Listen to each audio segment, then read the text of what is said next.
Hello everyone, welcome back to my channel. In today's video we would be talking about SAP Workflow Management. So let's start.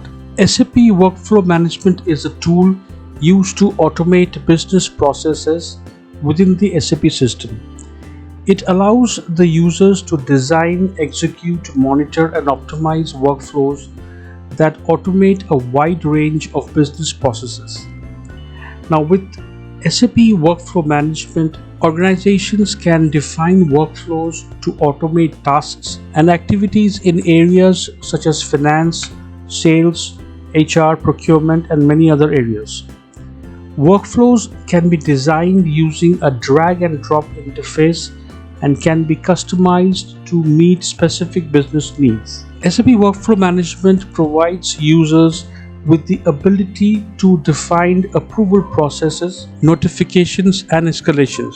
It also allows the integration of third-party systems and applications. Some key features of SAP Workflow Management include Workflow Designer, which allows users to design workflows visually using a drag and drop interface.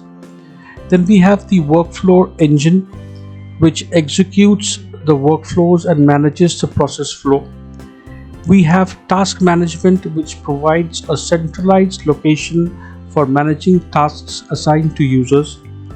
We have Analytics and Reporting, which allows users to monitor and track workflow performance. Then we have Integration, which provides integration with SAP and non-SAP systems and applications. So in a nutshell, SAP Workflow Management helps organizations streamline their business processes, reduce manual effort, improve efficiency, and increase productivity. This is a valuable tool for organizations looking to automate their workflows and improve their overall business process. So that is all in this video. If you got value from this video, do like, comment and share with your friends. Do not forget to subscribe to the channel. If you have any questions or feedback, share them in the comment section below. Till we meet again next time, you all take care and goodbye.